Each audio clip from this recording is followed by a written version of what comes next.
नमस्कार, मैं आईएएस के ऑफिशियली यूट्यूब चैनल पे आप सभी का स्वागत है। देखिए, ये अफ्रीका कॉन्टिनेंटल का पार्ट 2 है। इससे पहले मैं आपको अफ्रीका पार्ट 1 में अफ्रीका के इंपॉर्टेंट जो लोकेशंस थी उनके बारे में बताया था। उसके बाद में जो वहाँ की इंपॉर्टेंट जितनी खाने थी आईएएस की थी वो उसके बारे में बताया था। मैंने नील नदी के बारे में आपको बताया था। आज ये इस पार्ट में हम उसका जो छूटा हुआ पार्ट है अफ्रीका कॉन्टिनेंट का उसको करेंगे। देखिए, अगर हम पिछले लेक्चर 5 मिनट में रिवाइज करें तो मैं आपको बोल सकता हूँ कि जो पिछला लेक्चर था मैंने उसमें आपको मोरक्को के बारे में बताया था। उसके बाद में अल्जीरिया जो भूमध्य सागर से जो अफ्रीका के देश लगते हैं उसके बारे में मैं बात कर रहा हूँ। मोरक्को के बारे में बताया था, अल्जीरिया के बारे में बताया था, ट्यूनीशिया के बारे में बताया था। उसके बाद में मैंने लीबिया के बारे में बताया था और मिस्र या इजिप्ट के बारे में बताया था। ये जो 5 देश हैं अफ्रीका के, ये भूमध्य सागर से लगते हैं। ये मैंने आपको बताया था। ये कौन सा सागर है? ये भूमध्य सागर है। और मैंने आपको क्या बताया था, अगर हम इसके पश्चिम की ओर आएंगे तो ये कौन सा सागर? ये अटलांटिक ओशियन है। ये अटलांटिक ओशियन है। और अगर हम इसके पूर्व साइड में देखेंगे तो ये हिंद महासागर है। हिंद महासागर है। ये देखिए, मैं आपको पिछले लेक्चर में बता चुका हूँ। और अगर मैं पिछले लेक्चर की बात करूं तो उसमें मैंने आपको ये बताया था कि यहाँ पे ये स्पेन जो यूरोप में पड़ता है और इसके बीच में अगर मैं बात करूं तो ये वाला जो पार्ट है, ये वाला जो संधि, इसको क्या बोलते हैं? जिब्राल्टर जल संधि। जिब्राल्टर जल संधि जो क्या करती है, जो अफ्रीका को यूरोप से अलग करती है। ये मैंने आपको पिछले लेक्चर में बताया था। उसी के बाद में बात करूं तो उसके बाद मैंने आपको बताया था इसका जो ये वाला पार्ट है, इसकी अगर मैं बात करूं तो ये रेड सी है। कौन सा सागर? ये लाल सागर, ये भी मैं आपको बता चुका हूं। और ये एशिया का पार्ट है, ये यमन है, ये भी मैंने आपको बताया था। अगर मैं यहाँ पे बात करूं तो मैंने बाबा अल मंदेब की आपको खाड़ी के बारे में बताया था, बाबा अल मंदेब। और उसके बाद में अगर इधर आएंगे, इसका थोड़ा सा आगे, तो ये अदन की खाड़ी है, इसके बारे में भी मैंने आपको बताया था, अदन की खाड़ी है। इसके अलावा मैंने आपको पिछले लेक्चर में बताया था कि जो लाल सागर से अफ्रीका के कौन कौन से देश लगते हैं, तो मिस्र लगता है, उसके बाद में सूडान लगता है, इट्रिया लगता है और जिबूती लगता है। ये मैं आपको पिछले लेक्चर में बता चुका हूं। बस मैं उसको थोड़ा सा आपको रिवाइज करा दे रहा हूं ताकि आप उससे रिलेट कर सकें। जिन्होंने इसका पहला वीडियो नहीं देखा, इसका पार्ट 1 आप देखेंगे तो उसके बाद की आपको चीजें समझ में आएंगी। उसके बाद में बात करूं तो ये वाला जो पोर्शन है इसको हार्न ऑफ अफ्रीका बोलते हैं, हार्न ऑफ अफ्रीका बोलते हैं। इसमें इथोपिया, जिबूती और ये क्या बोलते हैं, सोमालिया, इट्रिया देश आते हैं। इसकी बात करें तो ये सोमालिया है। सोमालिया के अगर जस्ट नीचे आएंगे तो ये केन्या है। केन्या के जस्ट नीचे आएंगे तो तंजानिया है। और तंजानिया के जस्ट नीचे आएंगे तो मोजाम्बिक है। क्या है? मोजाम्बिक है। और मोजाम्बिक के नीचे आएंगे तो ये पड़ता है साउथ अफ्रीका। क्या पड़ता है? South Africa. इतनी बात हम पिछले लेक्चर में कर चुके थे। उसके बाद में अगर बात करेंगे तो साउथ अफ्रीका के जस्ट ऊपर क्या है? नबीबिया है, नबीबिया। और इसके अगर जस्ट ऊपर आए तो ये अंगोला है। ये मैं आपको पिछले लेक्चर में बता चुका हूँ। इतनी चीजें मैंने आपको पिछले लेक्चर में बताई थी। उसके बाद में बात करें तो मैंने और आपको क्या बताया था, इसके बाद में मैंने आपको नील नदी के बारे में बताया था, वहाँ की इंपॉर्टेंट नदियों के बारे में बताया था। मैंने मरुस्थल के बारे में बताया था, जैसे मैंने सहारा मरुस्थल के बारे में बताया था, साहिल मरुस्थल के बारे में बताया था। इसके बाद में नाबिब मरुस्थल के बारे में बताया था। इसके बाद में मैंने कालाहारी मरुस्थल के बारे में बताया था। कालाहारी मरुस्थल कहाँ पे है? ये साउथ अफ्रीका और बोत्सवाना के बीच में, जहाँ पे मैंने बुशमैन जनजाति भी आपको बताई थी। और उसी के साथ में मैंने पश्चिमी अफ्रीका की बात करें तो कौन सी जनजाति आपको बताई थी? फुलानी बताई थी। और केन्या में कौन सी जनजाति आपको बताई थी? मसाई बताई थी। साउथ अफ्रीका में कौन सी बताई थी? मैंने बंतू बताई थी। जुल्लू और बंतु कहाँ पड़ती हैं? साउथ अफ्रीका में पड़ती है। कालाहारी में बहुत इंपॉर्टेंट एक जनजाति जिसको बुशमैन बोलते हैं, ये भी इसकी भी बात हम पिछले लेक्चर में कर चुके हैं, पिछले लेक्चर में। और उसके अलावा मैंने आपको पिछले लेक्चर में कुछ इंपॉर्टेंट लोकेशंस लाइक मैंने आपको ब्लैक सी के बारे में ही बताया था कि ब्लैक सी से जितने भी उसके लगे हुए देश उनके बारे में बताया था। मैंने आपको क्रम बताया था, शायद आपको याद हो, BUTRRJ, जिसकी मैंने बोला था कि Bulgaria, Ukraine, Turkey, Romania, Russia और जॉर्जिया। उसके बाद मैंने कैस्पियन सी के बारे में, वो क्योंकि इंपॉर्टेंट लोकेशन है, उनसे देखिए क्वेश्चंस आते हैं। अगर आप प्रीवियस ईयर देखेंगे तो आप मेरी बात को समझ पाएंगे कि वो मैं आपको क्या बताने की, क्या समझाने की कोशिश कर रहा, तो ये चीज़ आप ध्यान रखिएगा। उसके बाद में मैंने आपको कैस्पियन सी का एक क्रम बताया था, RAKTI।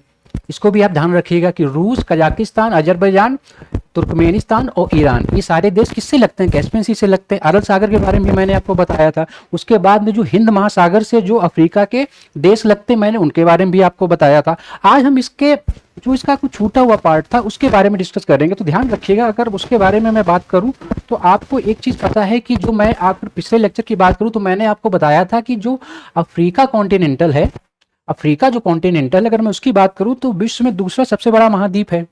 ये मैंने आपको बताया था पिछले लेक्चर में।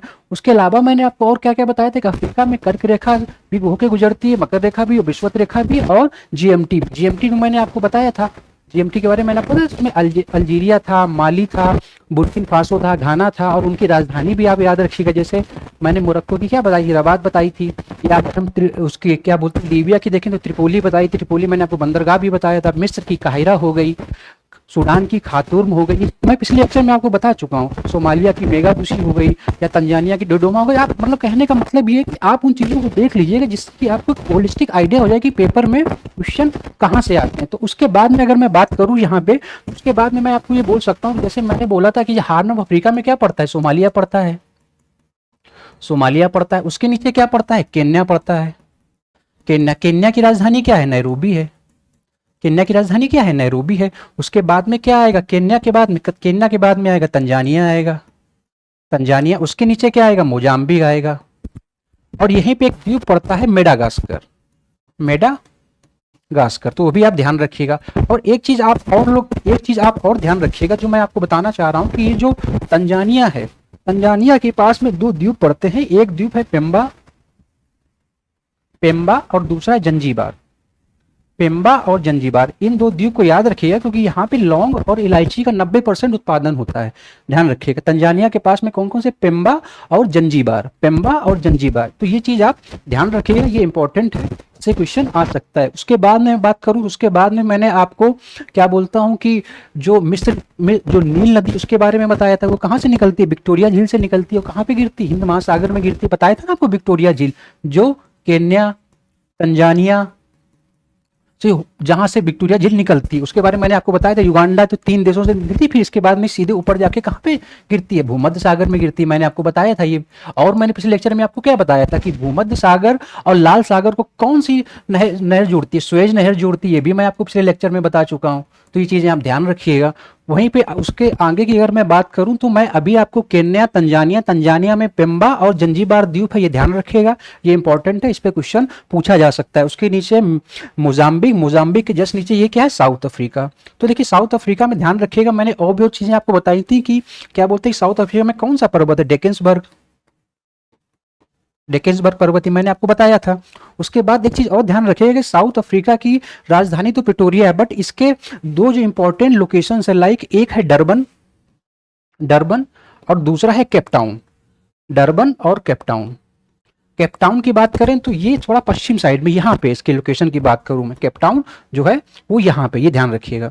और डरबन इधर है, ये ध्यान रखिए, ये डेकेंसबर्ग पर्वत है, तो ये चीज आप ध्यान रखिएगा। केपटाउन, तो केपटाउन क्या है, वहां की जो लीगल राजधानी, जुडिशियल कैपिटल कौन सी है, कि केपटाउन है। और वैसे अगर राजधानी की बात करें तो कौन सी, पीटर्सबर्ग है, ये आपको पता होगा।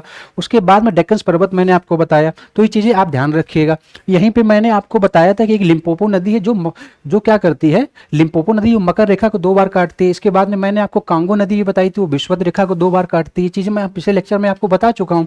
उसके आगे की मैं बात करूँ तो ये चीजें आप ध्यान रखिएगा कि यहाँ पे डेक्कन पर्वत है, उसके और यहाँ पे डरबन एक जगह है और केपटाउन एक जगह है, तो वो चीज़ ध्यान रखिएगा क्योंकि इनकी लोकेशन इंपॉर्टेंट है। एक चीज़ और आप ध्यान रखिएगा कि अगर हम साउथ अफ्रीका में देखें तो यहाँ पे जो ये वाला पोर्शन है, यहाँ पे भूमध्य सागरी जलवायु, कैसी जलवायु है, भूमध्य सागरी जलवायु। देखिए भूमध्य सागरी जलवायु क्या होती है, जैसे आपने कोपेन का वर्गीकरण अगर पढ़ा होगा, आप फिजिकल ज्योग्राफी में पढ़ते होंगे उसको, जिसको कोपेन ने, जिसको आपको याद होगा ABCDE इनमें डिवाइड करके रखा था। ए मतलब ट्रॉपिकल के लिए यूज करते हैं इसको, ट्रॉपिकल के लिए, बी ड्राई एरिया के लिए, शुष्क एरिया के लिए, सी में अगर इसकी बात करूं तो जो भूमध्य सागरी जलवायु, इसको क्या बोलते हैं, CS बोलते हैं। CS का बेसिक मीनिंग क्या है कि एस इसमें जो डिनोट कर रहा है, एस जो होता है ध्यान रखिएगा वो होता है समर ड्राई विंटर रेनफॉल। मान लीजिए कि जो ये अल्जीरिया का जो कुछ पोर्शन है वहां पे, और ये जो पोर्शन यहाँ पे भूमध्य सागरी जलवायु, तो इससे क्या होता है कि यहाँ पे रसीले फलों की खेती होती है और फूड प्रोसेसिंग इंडस्ट्री भी में यहाँ पे इसको बढ़ावा मिलता है। तो ये चीज आप ध्यान रखिएगा कि यहाँ पे कौन सी जलवायु, भूमध्य सागरी, जिसको कोपेन ने क्या CS से डिनोट किया था। एस का इसमें देखिए मतलब क्या होता है कि समर ड्राई होती है और रेनफॉल किस में होता है, बारिश में होता है। जो यूरोप तुल, जो यहाँ पे अगर आप बात करेंगे इसके ऊपर जो स्पेन है और उसके ऊपर फ्रांस है, जो वहाँ की जलवायु, थोड़ा बहुत पार्ट इसका अल्जीरिया का भी, तो ये चीज ध्यान रखिएगा। उसी के बाद में अगर मैं बात करूं तो आपने पढ़ा होगा AF, यानी कि ये क्या है कि ये उष्णकटिबंधीय जलवायु प्रदेश है, जहाँ पे वर्षा जो होती है वो 200 सेंटीमीटर के आसपास होती है। तो आपको पता होगा जो कांगो है, कांगो में इस ये जलवायु पाई जाती है, ये चीज ध्यान रखिएगा। और पिछले लेक्चर में मैं बताऊं तो पिछले लेक्चर में मैंने आपको AW यानी कि सवाना भी बताया था, याद करिए। सवाना, सवाना कहाँ पे दोस्तों, सूडान का जो क्षेत्र था वहां पे विशेष तौर पे। उसके बाद में मैंने आपको क्या बताया था कि ये सूडाना हो, ये सूडान में कौन सा है, सवाना हो गया। और उसके बाद में मैंने आपको बताया था कि जो यहाँ पे शीतोष्ण क्या बोलते हैं, मतलब सॉरी क्या बोलते हैं कि जो उष्णकटिबंधीय जलवायु को सवाना बोलते हैं। और उसके बाद में अगर हम यहाँ पे बात करेंगे तो वेल्ड बोलते हैं साउथ अफ्रीका में, या पार्कलैंड बोलते हैं जो घास के मैदान है, कहाँ पे, साउथ अफ्रीका में वेल्ड, या और क्या बोलते हैं पार्कलैंड, कहाँ पे, साउथ अफ्रीका में, यहाँ पे सवाना। रखिएगा, ये इंपॉर्टेंट है, ये चीजें बहुत इंपॉर्टेंट है जिनसे बार बार क्वेश्चन पूछे जा सकते हैं, ये चीज आप ध्यान रखिएगा, ये इंपॉर्टेंट है। उसके बाद में अगर मैं बात करूं तो आप एक चीज और ध्यान रखिएगा कि उस पर क्वेश्चन भी आ सकता है, जो मैं आपको बताने की कोशिश कर रहा हूं कि जैसे अगर आप अफ्रीका का मैप देखेंगे, ये वाला पोर्शन जो मैं आपको नीचे वाला दिखाने की कोशिश कर रहा हूं, तो ध्यान रखिएगा कि मकर रेखा जो है तो उसका यहाँ से जैसे मान लीजिए कि उसका मैंने क्रम बना रखा है, जैसे ये ऊपर है नमीबिया, ये है साउथ अफ्रीका, तो नमीबिया साउथ, ये इसका थोड़ा सा क्रम है, मतलब कैसे क्रम है, नमीबिया हो गया, बोत्सवाना हो गया, साउथ अफ्रीका हो गया और मोजाम्बिक हो गया। तो यहां से क्या मकर रेखा गुजरती है, मकर रेखा, और इसके साथ में मेडागास्कर हो जाएगा। तो ये चीजें आप देख लीजिए, क्योंकि इस पे भी देखिए कभी कभार क्वेश्चन आता है। तो मैंने क्रम बना रखा कि Namibia, Botswana, south Africa, S से मतलब जैसे साउथ अफ्रीका तो ऐसे होगा, बट हमने एक समझाने के लिए एस बना दिया है कि NBSM, Namibia, Botswana, south Africa, Mozambique और मेडागास्कर। तो यहाँ से कौन सी रेखा गुजरती है, जो अफ्रीका के कंट्रीज है, मकर रेखा गुजरती है। तो ये भी आप ध्यान रखिएगा। देखिए सबका अपना अपना तरीका होता है पढ़ाने का, मुझे इस तरीके से चीज़ें समझ में आती, जैसे मुझे अल्फ़ाबेट में चीज़ें आसानी से याद हो जाती, तो उसी तरीके से मैं आपको ये चीज़ें बताने की कोशिश कर रहा हूँ। ये देखिए मेरा तरीका, हो सकता है कि आपका तरीका कुछ और, बट आपको अल्टीमेटली ये समझना है कि ये चीज़ें हमारे एग्जाम पॉइंट ऑफ व्यू से कितनी इंपॉर्टेंट हैं। एग्जाम पॉइंट ऑफ व्यू से हमको ये समझना है कि ये चीज़ें हमारे एग्जाम में आएंगी, इनको हमको बहुत अच्छे से कवर करना है। तो आप मेरी बात समझ पा रहे हैं जो मैं आपको समझाने की कोशिश कर रहा हूँ। उसके बाद में अगर मैं बात करूँ तो आइए अगर हम इसकी कुछ PDF में देख लेते हैं। इसके देखिए क्या मैंने PDF बना रखी है, ताकि आपको मैं आसानी से इन चीज़ों को समझा सकूँ, ये चीज़ें आपके दिमाग में सेट हो सके। तो देखिए ये मैंने आपको, अगर मैं इसकी पर्टिकुलरली बात करूँ तो ये देखिए मैंने आपको बता दिया था पिछले लेक्चर में। पिछले लेक्चर में मैंने आपको नील नदी के बारे में बताया था, ये कहाँ से निकलती है, विक्टोरिया झील से निकलती है। अगर इसकी बात करें तो विक्टोरिया झील की कहाँ पे लोकेशन, तो ये देखिए केन्या, युगांडा, तंजानिया, ध्यान रखिएगा केन्या, युगांडा, तंजानिया। तो यहां से कौन सी विक्टोरिया झील निकलती है, और इसी में क्या निकलती है, व्हाइट नील, पिछले लेक्चर में बात कर चुका हूं। और उसके बाद में बात करूं तो इथोपिया, इथोपिया से कौन सी झील निकलती है, टाना झील निकलती है। तो वो भी चीज आप ध्यान रखिएगा, वो इंपॉर्टेंट है, उससे क्वेश्चन बार बार पूछे जाते हैं। तो ये चीज आप ध्यान रखिएगा, ये इंपॉर्टेंट है। उसके बाद में ये सूडान में मिलती है, तो सूडान में कौन सा बांध बनाती है, सिन्नार बांध बनाती है। उसके बाद में बात करें तो आसवान बांध कहाँ पे, मिस्र में है। तो ये भी चीज आप ध्यान रखिएगा, ये इंपॉर्टेंट है, इससे क्वेश्चन आते हैं। वहीं पे अगर मैं बात करूं आपको पर्टिकुलरली इसके आगे की बात बताऊं तो देखिएगा ये, उसके बाद एक चीज यहाँ की जो इंपॉर्टेंट झीलें उन पे क्वेश्चन आते हैं। तो उनकी अगर मैं पर्टिकुलरली बात करूं तो मैं ये बोल सकता हूं कि अगर मैं अफ्रीका की बात करूं तो अफ्रीका में जो जिबूती जगह है, जिबूती जैसे मैंने बताया था, मिस्र, सूडान, इट्रिया और जिबूती, अगर यहाँ पे अगर ऐसे इसको थोड़ा सा फॉर्म बना लें तो यहाँ पे जिबूती, तो जिबूती में ध्यान रखिएगा कि एक झील बहुत इंपॉर्टेंट है जिसको असाल झील बोलते हैं, असाल झील बोलते हैं, असाल झील। ध्यान रखिएगा ये अफ्रीका का सबसे न्यूनतम बिंदु है, अफ्रीका का सबसे न्यूनतम बिंदु है। और सबसे उच्चतम कहाँ पे है, केन्या, तंजानिया में। आपने पर्वत का नाम सुना होगा किलिमिंजारो, ये मैंने आपको बताया था किलिमिंजारो के बारे में, ये मैं पिछले लेक्चर में आपको बता चुका हूँ इन सारे चीज़ों के बारे में। तो ये चीज़ आप ध्यान रखिएगा, कहाँ पे, जो असाल झील है जिबूती में है, ध्यान रखिएगा। और ये अफ्रीका का सबसे न्यूनतम बिंदु है, और किलिमिंजारो में सबसे उच्चतम शिखर है, ये भी ध्यान रखिएगा, उच्चतम बिंदु। उसके बाद में बात करूं तो घाना, जो मैंने आपको बताया था ना, अल्जीरिया बताया था, उसके बाद में माली बताया था, फिर बुर्किना फासो बताया था, उसके नीचे घाना और उसके जस्ट बगल में टोंगा। देखिए अभी मैं इसकी लोकेशन दिखा दूंगा, बट अभी आपको सिर्फ समझाने के क्रम में बता रहा हूँ। तो घाना में ध्यान रखिएगा एक इंपॉर्टेंट झील है जिसको बोल्टा झील बोलते हैं। क्या बोलते हैं, बोल्टा झील बोलते हैं, बोल्टा।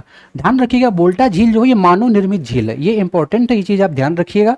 उसके बाद में बात करूं तो मिस्र में ही एक इंपॉर्टेंट झील है नासिर झील, नासिर झील। तो इसको भी आप याद रखिएगा, नासिर झील जो है ये भी कैसी है, मानव निर्मित झील है। कैसी झील है ये, मानव निर्मित झील है। तो इस चीज को भी आप याद रखिएगा, ये इंपॉर्टेंट है, आपके पेपर में पूछा जा सकता है। तो ये चीजें आप समझ रही जो मैं आपको बताने की कोशिश कर रहा हूँ, तो वो चीज आप ध्यान रखिएगा। उसी क्रम में मैं बात करूं तो मैंने आपको बताया था, क्या बोलते हैं, ये सोमालिया पड़ता है, सोमालिया के जस्ट नीचे पड़ता है क्या, केन्या पड़ता है।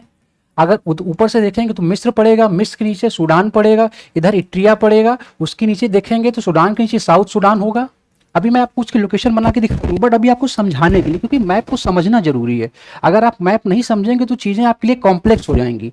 आप बात समझ पा रहे हैं, मैंने पहले इसलिए आपको नॉर्थ से बताया, इसके बाद में जो उसके पूर्वी क्षेत्र में उसके बारे में मैंने आपको बताया, मैंने सोमालिया बताया, केन्या बताया, उसके बाद में तंजानिया, फिर मोजाम्बिक, फिर साउथ अफ्रीका, फिर मैं इधर आया नमीबिया बताया, फिर मैंने आपको अंगोला बताया, फिर इसके ऊपर बोत्सवाना, उसके ऊपर फिर बात करें तो जाम्बिया, फिर इधर एक मलावी देश है, फिर जिम्बाब्वे है। तो वो सारी चीजें मैं आपको पिछले लेक्चर में बता चुका हूँ। उसके ऊपर अगर हम बात करेंगे तो कांगो, कांगो गणराज्य है।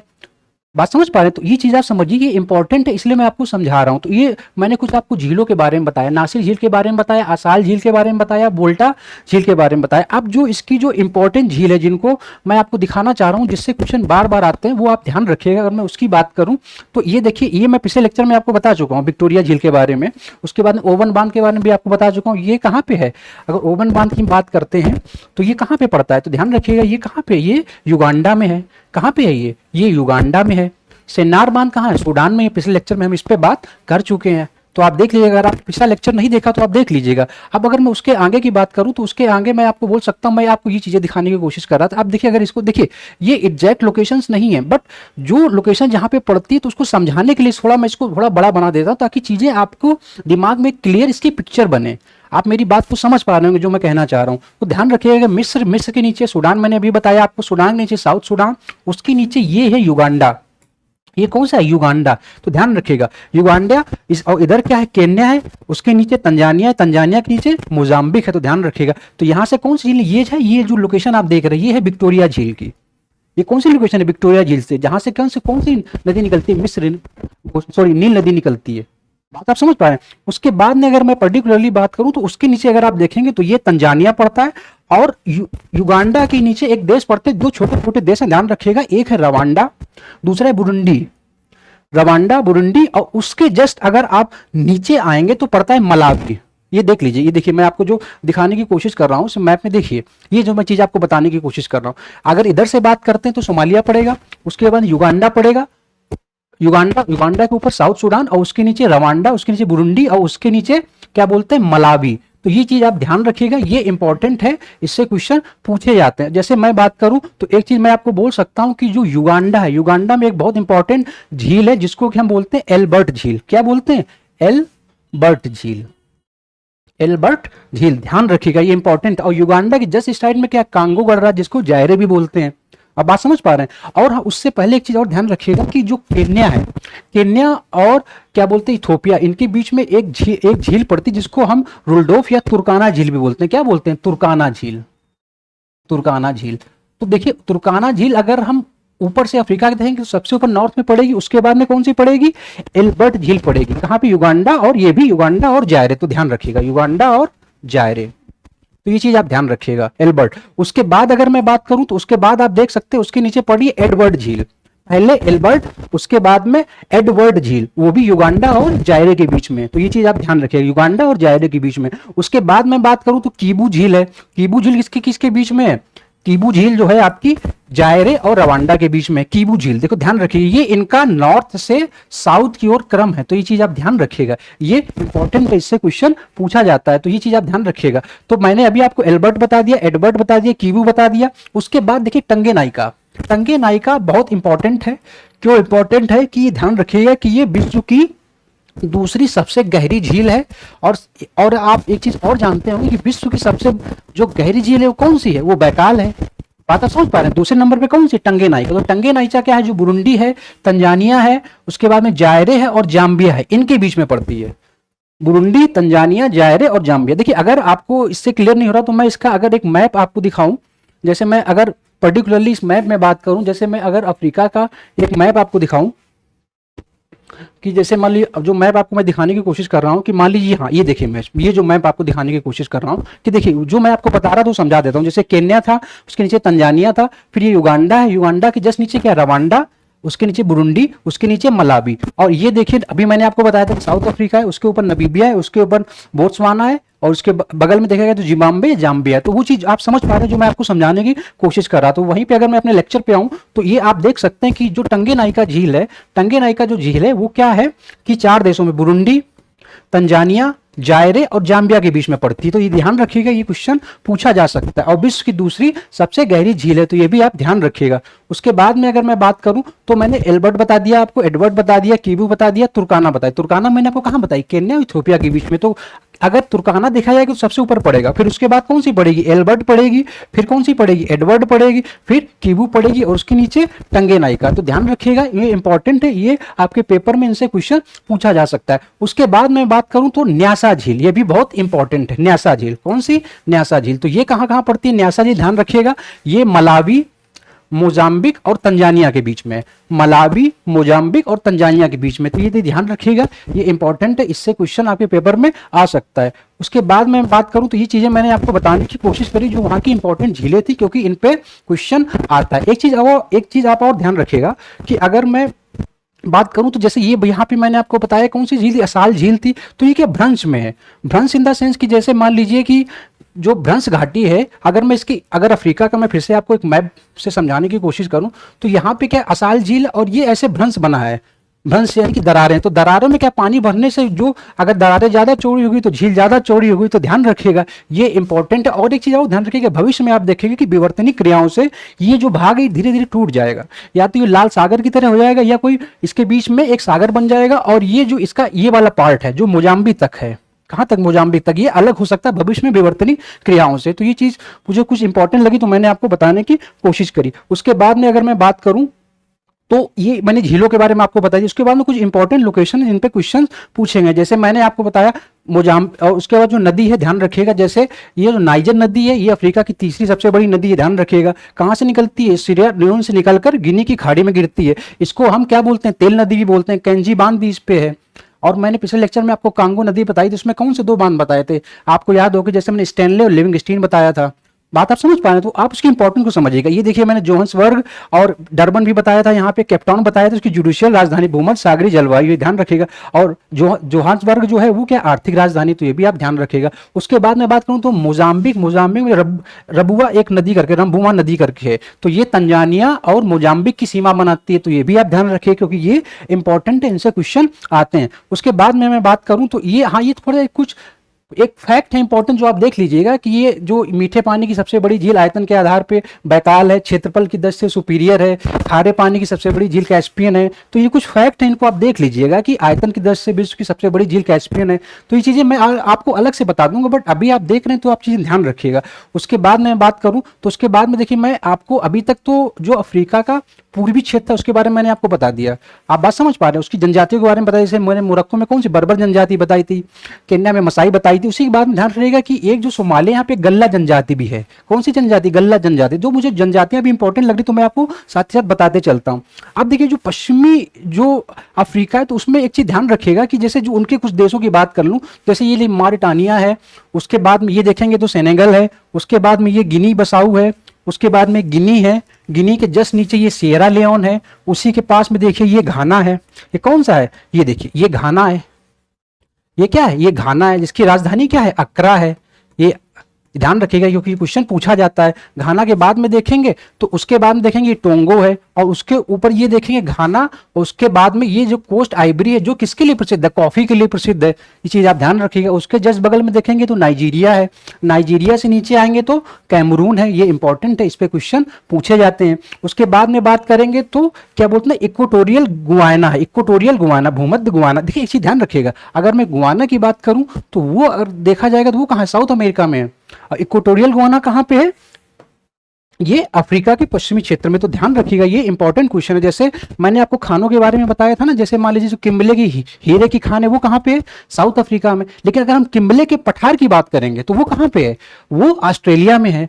तो ये चीज़ें कुछ जो बेसिक चीज़ें हैं वो आप ध्यान रखिएगा। जैसे किम्बले की खान कहाँ पे, जैसे विटवाटलैंड खान, किम्बले की खान वो साउथ अफ्रीका में हीरा उत्पादन के लिए है। वैसे ध्यान रखिएगा जो किम्बले का पठार है वो कहाँ पे, ऑस्ट्रेलिया में है। तो वो चीज़ें आप ध्यान रखिएगा, वो इंपॉर्टेंट है। उसके बाद मैं बात करूँ, उसके बाद में गैबन है, उसके नीचे आएगा तो अंगोला है, नबीबिया, ये मैंने आपको बताया था। कांगो है, फिर कांगो गणराज्य जिसको कि हम जायरे भी बोलते हैं। आप बात समझ पा रहे हैं। तो वो कुछ लोकेशंस मैंने आपको दिखाने की कोशिश करी जो बहुत इंपॉर्टेंट है। इससे पहले के लेक्चर में मैंने आपको अंगोला के बारे में बताया था, उसके बाद में ऑरेंज नदी के बारे में बताया था।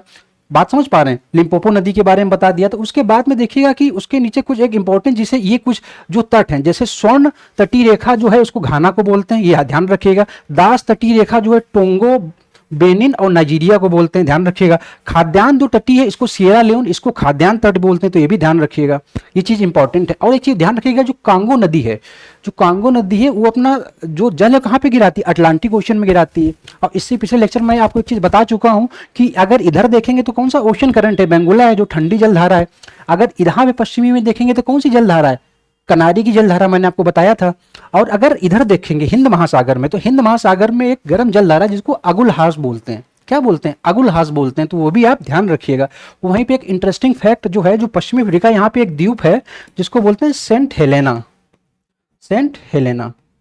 तो ध्यान रखिएगा, नेपोलियन अपने आखिरी दिनों में इसी द्वीप पे था, सेंट हेलेना। तो ये कहाँ पे पड़ता है, ये अटलांटिक ओशन में पड़ता है। और वहीं पे अटलांटिक ओशन में आपको पता होगा कि उत्तरी अंटार्कटिक में सार गैसो सागर करके भी है, वो हम आपको बाद में बता देंगे, बट यहाँ पे एक पॉइंट आया तो मैं आपको बताने की कोशिश कर रहा हूँ, ये चीज आप ध्यान रखिएगा। उसके बाद में अगर मैं बात करूं तो मैंने आपको तटीय रेखा के बारे में बता दिया, दास तटीय रेखा जो है उसके बारे में बता दिया, खाद्यान्न तटीय रेखा उसके बारे में बताया। हाँ, और कांगो नदी कहाँ, अटलांटिक महासागर में अपना जल गिराती है। एक चीज और ध्यान रखिएगा, जो जाम्बोजी नदी है, जाम्बोजी नदी, ध्यान रखिएगा ये जो पूर्वी अंगोला है वहां से निकलती है और नबीबिया, जाम्बिया, जिम्बाब्वे को काटती हुई कहाँ पे गिरती है, हिंद महासागर पे गिरती है। कहाँ पे गिरती है, हिंद महासागर में गिरती है। और ध्यान रखिएगा कि ये जो जाम्बोजी नदी, इस पे कौन सा बांध है, करीबा बांध है, आपको याद होगा।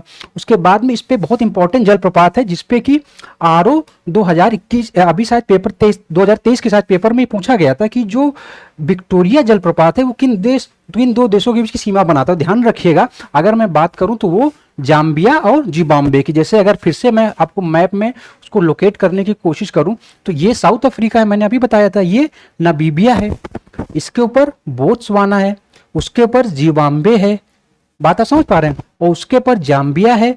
इधर क्या है, अगर इधर से बात करेंगे तो ये मोजाम्बिक है, क्या है, मोजाम्बिक है। तो ध्यान रखिएगा कि अंगोला, नबीबिया, जाम्बिया और जिम्बाब्वे, जो जाम्बिया और जिम्बाब्वे के बीच में कौन सा विक्टोरिया जलप्रपात पड़ता है, ये इंपॉर्टेंट है, ये आप ध्यान रखिएगा, इससे क्वेश्चन आ सकता है, ये बात आप ध्यान रखिएगा।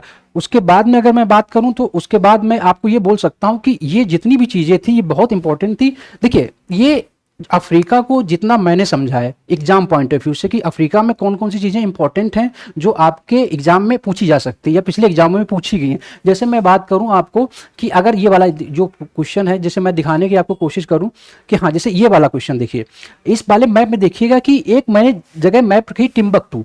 टिम्बकटू कहाँ पड़ता है, माली में पड़ता है। ध्यान रखिएगा कि जो यूपी पीसीएस में जो फॉरेस्ट सर्विसेज का पेपर होता है ना, जो यूपी क्या बोलते हैं, यूपी एसीएफ का पेपर आपने सुना होगा, यूपी एसीएफ या आरएफओ का एक पेपर होता है। तो ध्यान रखिएगा कि आप ये जो क्वेश्चन था ये एक बार उसमें पूछा गया था कि ये टिम्बकटू क्या माली की राजधानी है, लेकिन माली की राजधानी कौन सी है, बमाको है। तो एक चीज आप और ध्यान रखिएगा कि जो ये एसीएफ के पेपर होते हैं, मेंस में इसके पेपर ऑब्जेक्टिव होते हैं, जीएस के मैं बात कर रहा हूं, तो आप उनके पेपर भी जरूर देखिए क्योंकि 2018, 2020, 2021 में भी इसके पेपर हुए। तो जीएस में आप इसके जो ज्योग्राफी के क्वेश्चन हैं, हिस्ट्री के क्वेश्चन आप देख सकते हैं।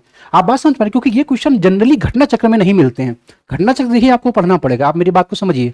उसी के साथ साथ में अगर आप प्रीवियस ईयर देखेंगे कि मान लीजिए आप इसके ये क्वेश्चंस देख लेंगे कि एसीएफ में कौन कौन से क्वेश्चंस आए थे, आरएफओ में कौन कौन से क्वेश्चंस आए थे, तो आपकी तैयारी और बेहतर हो जाएगी। अभी मैं आपको क्वेश्चन दिखाऊंगा उस तरीके, तो ये चीज आप ध्यान रखिएगा। जैसे अगर मैं कुछ क्वेश्चंस की बात करूं, जैसे मैं आपको दिखाने की कोशिश करूं कि आप ये देखिए कि इसमें कौन कौन से क्वेश्चंस पूछे गए थे। तो अगर वो मैं दिखाऊं आपको, तो वो मैं आपको क्वेश्चन दिखाता हूं कि देखिए इसमें देखिए, हाँ ये देखिए, ये जो क्वेश्चन है ये ACF RO 2020 में देखिए पूछा गया था कि माली में टिम्बकटू शहर में निम्नलिखित में से कौन सा कथन सही है। नाइजर नदी किनारे सही है, तो ये माली की राजधानी और सबसे बड़ा शहर है। नहीं, माली का राजधानी कौन सी है? बमाको है। तो आप बात समझ पा रहे हैं कि क्वेश्चन कहां तक पूछे जा रहे हैं, इंपॉर्टेंट शहरों के बारे में भी पूछे जा रहे हैं, तो आप जरूर देखिए। आप बात समझ पा रहे होंगे मेरी। उसके बाद की अगर हम क्वेश्चन की बात करें, ये तो एक ये क्वेश्चन हो गया। उसके बाद अगर मैं देखिए ये वाला आपको क्वेश्चन दिखाऊं, जैसे ये क्वेश्चन है, इस क्वेश्चन को देखिए। ये क्वेश्चन पूछा गया कि निम्नलिखित में से किस अफ्रीकी देश की सीमा भूमध्य सागर से नहीं लगती? तो चार्ट की नहीं लगती, चार्ट कैसा लैंडलॉक्ड है। उसके बाद की अगर आप बात करें तो आप क्वेश्चन देख सकते हैं, जैसे जाम्बिया की उभयनिष्ठ सीमा नहीं। अगर आपको मैप की अच्छी नॉलेज है, अगर मैप आप समझ पा रहे हैं, तो आप इसका आंसर दे सकते हैं उसके, क्योंकि ये वाला जो क्वेश्चन था ये इसका आंसर, जबकि जो आयोग ने दिया था पता नहीं क्या दिया था, बट ये चारों में मिलते हैं। बट क्वेश्चन आपको बताने की कोशिश कर रहा हूं, तो ध्यान रखिएगा। उसके बाद में बात करूं निम्नलिखित में से कौन सा देश जिसकी नील नदी द्वारा अपवाहित नहीं होता? देखिए ये सूडान तो होता है, इथोपिया भी होता है, क्योंकि वहां से कौन सी निकलती है? टाना झील निकलती है। चार्ट नहीं होगा, चार्ट लैंडलॉक्ड है, ये मैंने आपको बताया था। इसके बाद आप देखिए हार्न ऑफ अफ्रीका पे भी क्वेश्चन पूछा गया है, तो हार्न ऑफ अफ्रीका में क्या हो जाएगा? सोमालिया हो जाएगा, इथोपिया हो जाएगा, जिबूती हो जाएगा। अफ्रीका में कौन सी नदी मकर रेखा को 2 बार काटती है? लिम्पोपो काटती है, ये अभी आपको मैंने बताया था। उसके बाद में अगर बात करें तो ब्लू नील देखिए निम्नलिखित किस झील से निकलती है? तो ताना झील से निकलती है। अभी एडवर्ड और एल्बर्ट झील मैं आपको पढ़ा चुका हूं, विक्टोरिया भी बता चुका। तो आप देखिए चारों ऑप्शन को भी जरूर देखिए। देखिए मैं जो मेरी क्विक रिवीजन सीरीज थी, मैं उसमें भी आपको एक बात बोलता था कि आप चारों ऑप्शन जरूर देखिए। अगर आप चारों ऑप्शन देखेंगे तो आपको समझ में आएंगी चीजें। उसके बाद में बात करूं निम्नलिखित में से कौन सा देश नील नदी द्वारा अपवाहित नहीं होता? तो चार्ट देखिए, चार्ट कितनी बार पूछा गया है, आप बात समझ पा रहे हैं। तो वही चीज मैं आपको समझाने की कोशिश कर रहा हूं। तो ये चीजें आप देख लीजिए, क्योंकि ये इंपॉर्टेंट। जैसे ये वाला क्वेश्चन देखिए कि निम्नलिखित में से कौन सा सुमेलित नहीं है? तो मलावी कहां पे? अफ्रीका में, एशिया में नहीं है। आप बात समझ पा रहे हैं। तो देखिए ये मेरा एक तरीका था, मुझे जो मैप में जितनी चीजें समझ में आई, जो चीज मुझे आपके एग्जाम पॉइंट ऑफ व्यू से इंपॉर्टेंट लगी, उसको मैंने आपको समझाने के लिए क्रम में मैंने सारी चीजों को बताया है। यहाँ ये अफ्रीका कॉन्टिनेंट खत्म होता है, इसके बाद अगर कोई इसमें इंपॉर्टेंट चीज छूट जाएगी तो मैं उसको भी अगले लेक्चर में कवर कर दूंगा। अगला जो लेक्चर मेरा आएगा वो यूरोप महाद्वीप पे आएगा। अगर आपको वीडियो पसंद आता तो प्लीज लाइक करें। Thank you so much.